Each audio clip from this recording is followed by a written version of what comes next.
We're live. How are you doing? Here we are again. It's week 4 of What the Boop to Do Next and How to Come Out on Top. Now, you might have heard a little laugh just then. That's my special guest, who I will be introducing shortly. Anyway, thank you so much for joining me. How have you been? It's been a really interesting week, I think, across the globe, especially here in Australia, where we've seen a lot of changes and a lot of restrictions lifting. What we're chatting about this week, or why don't I introduce myself? If you don't know me, my name is Yana Groves. I'm a TV producer, I'm a trainer, I do mentorships for people who want to get into TV. I also have worked on all sorts of different shows. I have been a cleaner. I've done all sorts. I'll tell you more about myself later. Look, the whole reason that we've been doing these Facebook Lives is it's an opportunity for me to connect with you and to check that us as creatives are connected, feeling safe and ready to spring and ready to pounce when all of this sort of settles down. So it's all about how to stay and how to come out on top creatively. So look, let me tell you what we're going to talk about today. It's just a quick little snippet, but we'll be catching up on what the industry leaders are saying. I've had a good chat to 2 or 3 industry greats who have been kind enough to let me know what's going on in their worlds, in various production companies. I'd like to talk a little bit as well about thinking outside the box. What can you do if your work's dried out? There are so many of us who are really struggling to maintain the creative life that we had before and even maintain jobs, etc. So let's think together. Let's do this together and come up with ways to come out of it. I'll also be talking to my beautiful special guest, Angie Greaves. She's a UK radio host with a career spanning millions of years. Here we're laughing. You know what? I said to her the mic would be on. Angie Greaves, welcome. Hey Yana, how are you? Really good. I'm so glad you could join us all the way from the UK. Now, you know, Yana, that I love you because what's the time in Australia right now? 4 o'clock. In the afternoon. In the afternoon. Right. It's 7 a.m. here in the UK, but you know, I had to get up a little bit earlier to put on my ponytail. We'll talk about hair and everything. It's good to be with you. So thanks for the opportunity. Thank you. Well, look, I really, really am so pleased you could join us because I think it's important for us to really reflect what's going on globally. We are a global business, really. And Angie, I have to let you know that over the last 4 weeks of doing this Facebook Live, we have had people from all over the world join us and chat. So I thought we'd start with the UK. We've had great guests in Australia, and a little bit of touch of what's going on in the motherland is great to hear. How's it been for you? My mantra ever since lockdown started was dawn to dusk, day by day, week by week. Because we can't plan because we don't know what's going on. The upside of lockdown is every day feels like Sunday. So every day feels like going to Sunday school, walking home, shops are closed, coming home and having family time. So that's been good. From a personal point of view, I'm having conversations with my daughters that go beyond how much is on your Monzo card, have you got petrol in your car? If you don't come now, you're going to miss the tube. If you want a lift to the station, I'll see you this evening. So there's been lots of what I would call real conversations taking place because we're home all day, every day. How are you feeling? Why do you need to go out? No, I don't think you should. You need to stay safe. And I think from a personal point of view, there's been a lot more what I would call caring. I But totally I'm agree with you. also very aware that not every home is a home. So I always say, if your home is where you return to recharge, relax, refresh, and get going for the next day. And I'm very much aware not everybody's home is like that. So, we're hearing some unfortunate stories. There's been a rise in domestic violence. Mental health has just gone through the roof because some people cannot cope with what lockdown entails. My heart goes out to a lot of children. Children need consistency. Their school system has completely gone out of the window. I'm sure it's been lovely being at home with mummy and daddy, but they want to see their friends. And even though they're very good at doing what we're doing now, Skype and FaceTime and Zooming, kids like to get together and do things, as do adults. So I think personally, it's been a bit of a wave. Yeah. One day up, one day down. Some days you wake up and you think yes. By lunchtime you think no, and vice versa. Some days you wake up, you think no. By lunchtime you think, yeah, this is good. Professionally, working in radio has given me a bit of room. So I broadcast from this very sofa. Yes, and you're a presenter on Smooth FM? On Smooth. So I do Smooth drive time, 4 till 7. And it's kind of opened my show up a bit, because by the end of the day, if you're not disciplined, you may not shut that laptop. And because you're at home, quickly go get a cup of tea, get a glass of wine, I'll carry on doing some, admin. So it's actually quite nice, because at 5 o'clock I go, right, okay, shut those laptops now, family time, let's relax. So I think my show's taken a different turn, if that makes sense. I've always did feel that I was talking to people at the end of the working day, but to actually say to people, right, it's the end of the day, shut the laptop, stop the Zoom calls, family time now. It's kind of given me a different edge. I also do Sundays 10 till 1, which has been another eye-opener.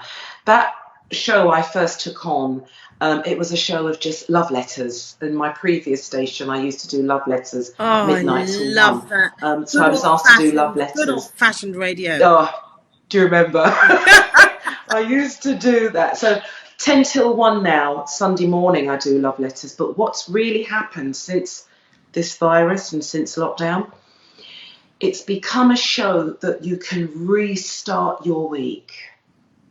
Okay, it's another week. How are we going to do this? How are we going to cope? All right, let's go to Angie, an oasis of calm, so I've been told, and I'll set your week up. So that's taken on a completely different DNA, but it's lovely, really great.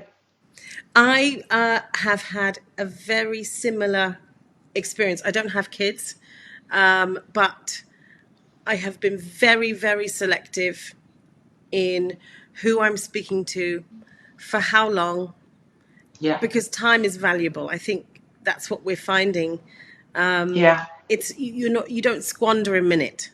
If you're relaxing and reading a book, that's not squandered. If you're cooking, it's not squandered. If you're being creative, that's not squandered. And if you're talking to your family and friends, it's been invaluable to me.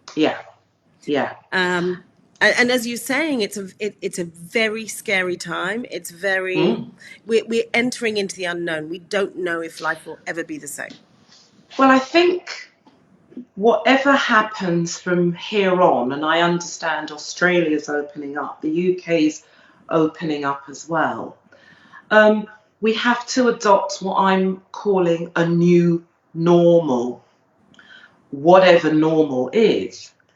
So once upon a time, you might drive the car, you might cheekily park on a single yellow line, quickly rush into a shop, grab a pint of milk, grab a loaf of bread, surely, and out. you can't do that anymore. No. You have to find somewhere to park. You have to make sure that there's no traffic warden around, because you don't know how long you're going to be in that shop. Yeah. You don't know what time you're going to get in the shop. So life has had to slow down, and we've had to really take things a pace slower. And I think in doing that, we've had to prioritize as well. I think in terms of work, those of us in the creative industry, it's a bit of a double whammy, really. Your TV, I'm not sure how your TV productions have gone since lockdown, but because I don't know about Australia, but I can definitely say here, terrestrial TV took a bit of a hit. So there's lots of repeats on. Right. There's lots of game shows with no audience. There's lots of talk shows with no audience. So you'll have two panelists sitting far away from each other, and then you'll have two guests on Skype from home, no audience. So I'm not sure what that's going to mean for the future of television, but it does seem as though streaming has been quite strong. I know right now my Netflix account is smoking. Absolutely smoking. As is mine. So, As is mine. yeah. And what I've really been encouraged by is seeing how people are thinking out of the box. And I wanted to talk about that as well. That the careers that we might have depended on previously and for many years are not what they looked like. Our income streams are not what they look like. So I'm seeing some really, really exciting innovation in the way story is told and in the way shows are put together. What was I watching on Netflix the other day? It's going to come to me. It was a great reality show. They did a little catch-up at the end of the show. It wasn't Love is Blind, is it? No, Love is Blind is excellent. I love Love is Blind. Look, I'm a reality show maker. I'm also a reality show addict. So I mean, well, you've produced and directed a lot of reality TV, so you probably saw it from the TV and the project point of view. When I first started watching it, I was like, what is this? But then I really got into it. Yes. Because you meet someone, you look at them and you go, they're nice, I like them. How do you know? Well, this is the big spin now, that dating shows are having to think outside the box and come up with ways to connect people without touch. Yes, I thought it was a great experiment. But it has been interesting how our listening patterns have changed on radio. I get so many emails and texts and tweets saying, if it wasn't for radio, I wouldn't hear another voice. I wouldn't connect to anybody. There's music bringing back memories. So from that point of view, it's been a very rewarding time to be in radio. And also in terms of television, viewing patterns have changed as well. I'm binge watching series that ordinarily I wouldn't have time to do. I just sit and watch one episode after another. I mean, I think I watched Ozark in one weekend. But normally there wouldn't be time for that. Yeah. And also, I think the social side as well. We've had to pull back because we're not going to the theatre, we're not going to the wine bars, we're not going to parties or clubs, whatever. I think from that point of view, that was a bit of a shock to the system at first, but it's made you prioritise. So my two girls love a McDonald's, and that's their choice, and that's fine. I'm going to be honest, initially, when McDonald's closed, I did not mind at all. But it did make... but then, because I said in my mind, I can now cook more healthily. Mm-hmm. And I've got to the stage where I've gone, no, you two cook. That's great. You're so lucky you have that in your household. What a treat. I also feel the same way, but I know there are people who are struggling. Yeah. And I know there are people who are just figuring out what this is and where they fit. Yeah. And But I just have something in me that says, let's embrace these changes and bring ourselves out in a more positive way. Because maybe we weren't going in the right direction. Well, I don't know for you, I think there's a percentage of me that when I realised I couldn't fight this, I welcomed lockdown because it meant I had to look at my lifestyle. Yeah. I had to slow down. When I was accumulating, how much I was spending on eating out and drinking and socialising, and everybody must treat themselves. Yes. But it kind of made you look at your finances. It made you look at a number of things. And I've said to quite a few friends, for those of us that come out the other side, our priorities will change. Oh, yes. Our life mission, it might be the same road, but I think our steps will be a lot more firm. For those of us who have unfortunately had losses and have not been able to hug each other, hold each other, grieve, celebrate lives if somebody's been of a certain age, coming out of the other side of that, that's going to make us really value the strength that we've had, because maybe we've gone through things that if someone said this is going to happen, we'd go, I couldn't handle that. Yeah. I couldn't do that. So it's been as strengthening as it has been as disappointing, if that makes sense. Yep. It makes perfect sense. And look, that's what this is about. Bringing together people, talking about it. And hopefully, if you're listening, if you're joining us today, just drop us a line. I've got amazing comments already from, let's have a little look.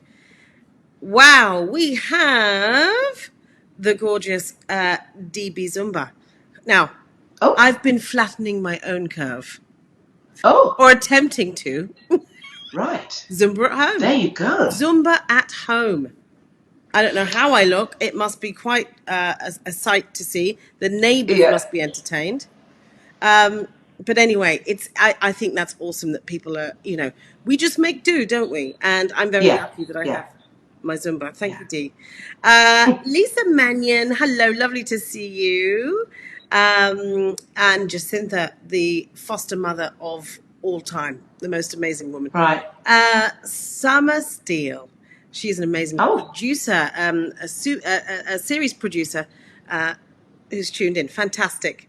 Deb Davis, hi. Oh, gosh. She says she's noticed her teen son is enjoying remote schooling so much. And he's doing all his classwork. That's amazing. She also says she loves Smooth FM. So there you go. Oh, of course she does. Who doesn't love Smooth FM? It's the best. It's the best. Aaron Lucas is with us from Queensland. Okay. Hashtag sending. Hashtag. Okay. So we've got these wonderful people joining us. Yes. That's it. We're just building community and nattering about life. Good. So I also just wanted to let you know about some of the executives I've been speaking to over the last few days. One of which is the wonderful Nicole Anthony, who is an executive post-producer at 7 Studios. There have been big changes across the board in Australia. I think you were mentioning that you've probably heard about how things are going here, and I think it's global. But thinking positively, she says creativity is flowing through the roof. I can imagine. Yeah, and there are whispers of some seriously powerful collaborations between Australia and New Zealand, the Tasman bubble. So that's being built now, that sort of collaboration that we're setting up. Also, great animation, because now's a great time for animation. Animators can really focus and work at home. They've got the software, they can do it. Now is a great time for illustration, for art. And also, some years ago, I did some animation. I did some work for the Jim Henson Company. oh There my was, gosh, I know, I couldn't believe that's a it. dream of mine. Blessed, you know. As I say, Yana, there's many times, I'm sure, in your career that something's presented itself to you and you thought, if somebody told me this was going to happen, I'd say no. Yeah. There was a children's programme on ITV here in the UK, and I played a concrete mixer. It was Things called you never thought you'd do. Construction Site, and I was Maxine, the concrete mixer. Can And you what give I us the voice? I want noticed to hear the about voice. animation, Can you please give me the voice, please? people say, oh, it's fine, you just read. No, you don't. No, you don't. You move into the essence of the character. Yeah. And that's what I loved about animation, you know, and it opens you up to a completely different world of sound because people hear you but see the character. That's right. So if I was to say Tom Hanks, okay, I know Woody from Toy Story is Tom Hanks, but it isn't. It's Woody. It's just Tom's voice. Yeah. And you get into that character. And I think that, you know, it would be a great time if animation did open up again. I think that would be awesome. Well, I think also it ties in nicely with this rethinking of what we do as creatives. If, for example, you reach out to corporates need video. Video is king. Movement is king. Yeah. And with that comes a need for animation and illustration. I think DB Zumba is doing some illustration. She's getting creatively juiced up, and that's the most important thing. I think we all have multi-talented, skills. We just have to go. We all have. I always say we all have more than one string to our bow. We tend to go with the strongest string, which is fine. But in this time of lockdown, my daughter is in performing arts, so she's doing a lot of her dance classes in her room. I've gone in her room and done a bit of barefoot tap dancing.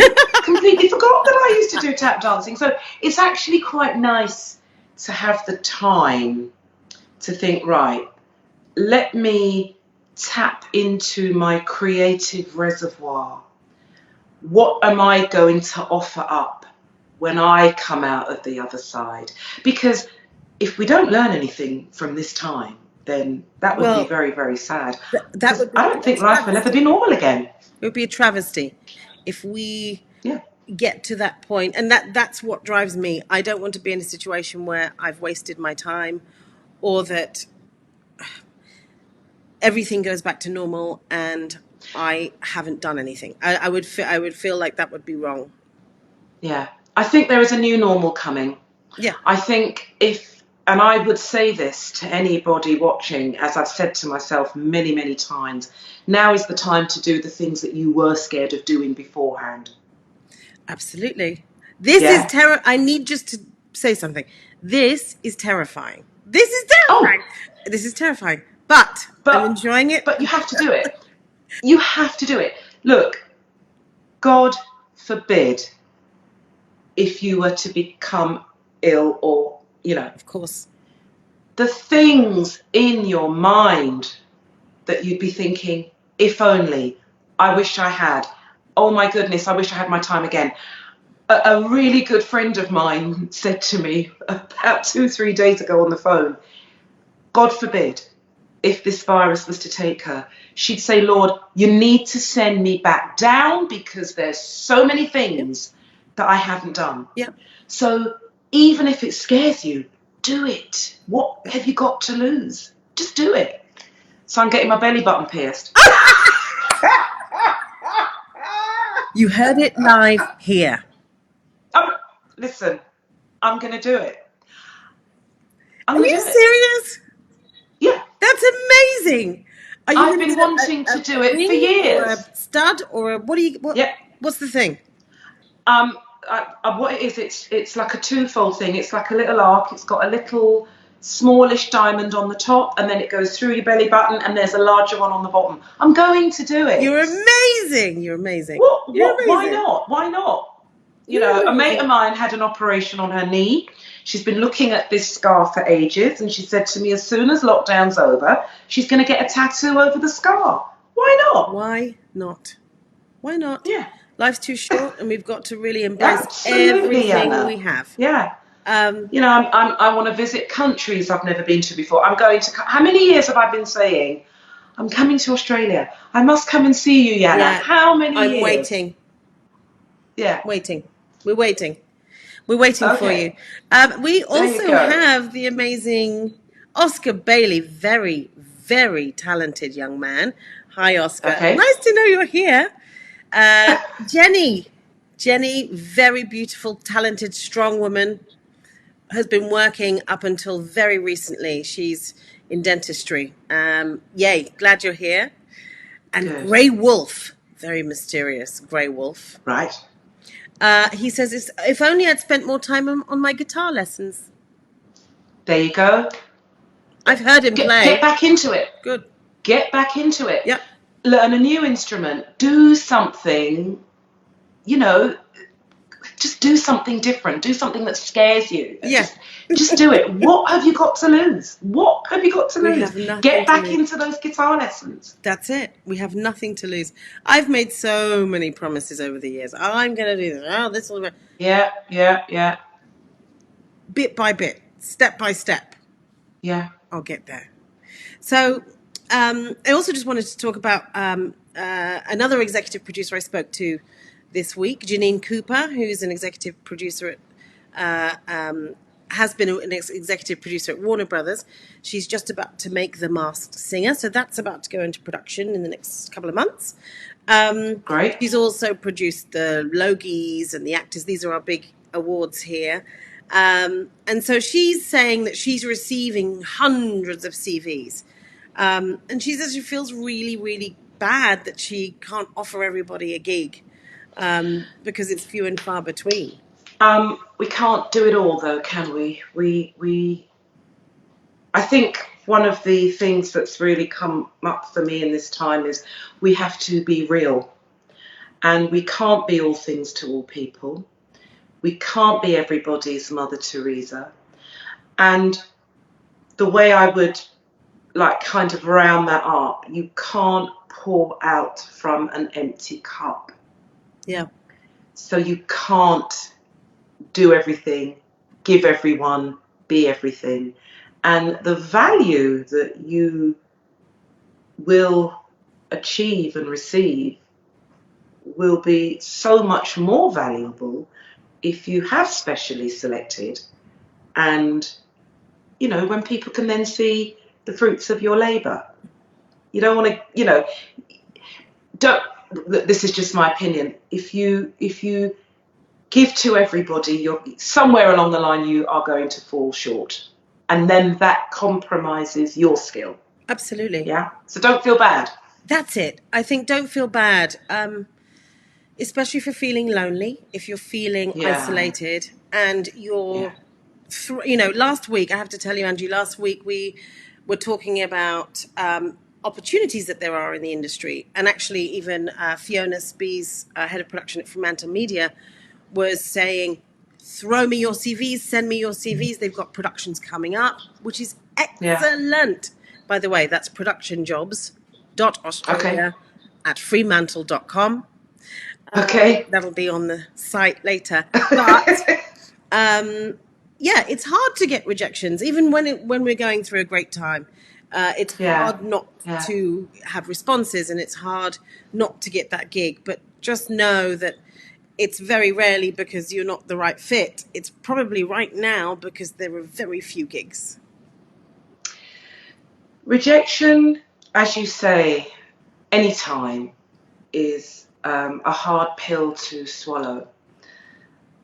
But normally, or as has been my experience, if I hadn't got a job, if I went up for a podcast or, voiceover or something, if I don't get it, if I were then to listen to that project, if I'm going to be really honest with myself, and you weren't right for that. Right. And would you have wanted your voice on that? And then something always comes along that is for you. And that's why you got that rejection, because there was something else waiting for you. And I know it's hard. And I know even in radio, you know, I used to say, I didn't have an ego, you know, I work in radio. And then someone said, yeah, but Angela, you sit in an empty room talking to yourself 3 hours a day, hoping that someone's listening. Yeah. That takes ego. Yeah. But, you know, we have to be real. We have to, as creatives who put our creative skills out there for communities to see, regardless if it's a small community in Australia or a massive community in Australia, whether it's on a global level, we need to take what we bring to the table seriously. And if you're chosen for something, you can't do it half-heartedly. Your work could be going to all corners of the world. That's right. You don't want that to be substandard. So if you are going to take a job out of ego, are you really then putting yourself into it? So don't worry when there is a rejection. Something that is suited to your creative skill is on the horizon. Might take years, but it's there. That's absolutely spot on. And then, I mean, like, let's just talk briefly about, if you're listening or if you're watching and you want to enter the creative industry, what would your advice be? When I speak to radio students, Smooth, which is under the company Global has an academy. It's quite interesting that you've asked me that question. A couple of months now, I've been in lockdown for 7 weeks. A couple of months ago, I went to spend a morning with the students.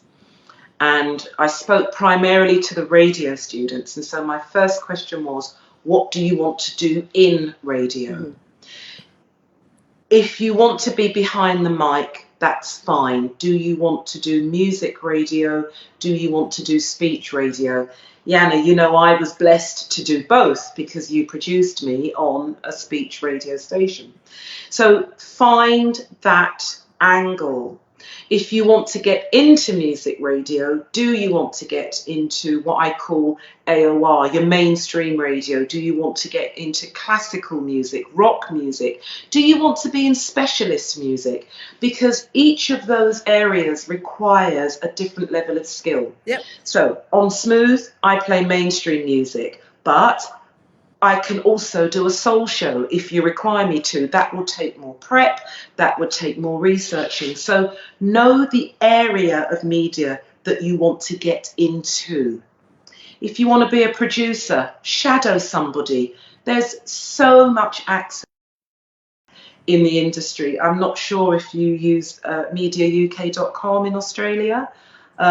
We use that here. You can, you know, just go to that directory. You can pick the radio station that you want to go to, call people, email people, go in and shadow, offer up your skills.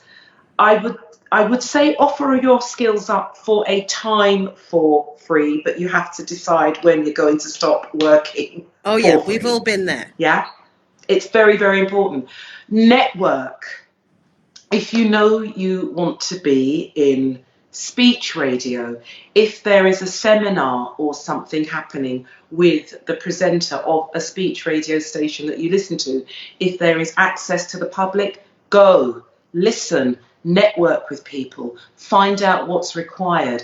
You've almost got to be hungry for this, because media, regardless, and I will say TV, radio and print, I'm not moving social media aside, because to be an influencer you also have to be hungry.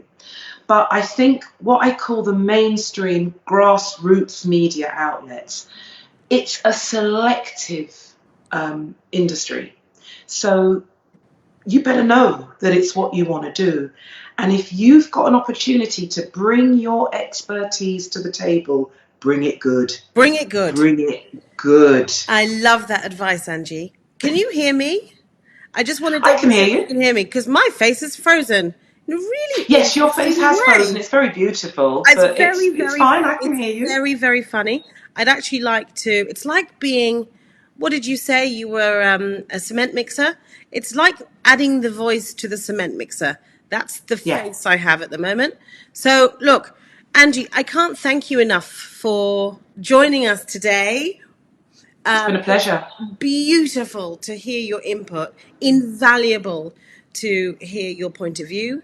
And yours, Yana. You're doing great things. You know, it's I love what you're doing. So thank you for allowing me to be on your platform. Well, you're wonderful. So look, just so you know, I'm going to keep you full frame while I wrap up. Okay? Okay. So look, thank you so much, everybody. It's been such a joy. Your comments are amazing. Thank you, Gonzalo. Thank you, Mark. Thank you, all the people who've commented. Join us again next week, same time, same place, 4 o'clock in Sydney, 7 a.m. Sorry about that, Angie. 7 a.m. Thank you. in the UK. And next week, our special guest is Alex Mavrodakis, executive producer at ITV, made some really huge shows. So look at that face. That face is me being sad that I'm saying Oh no, goodbye. you look fine. It's me. I look concerned and sad. Anyway, thank you, Angie. Take care.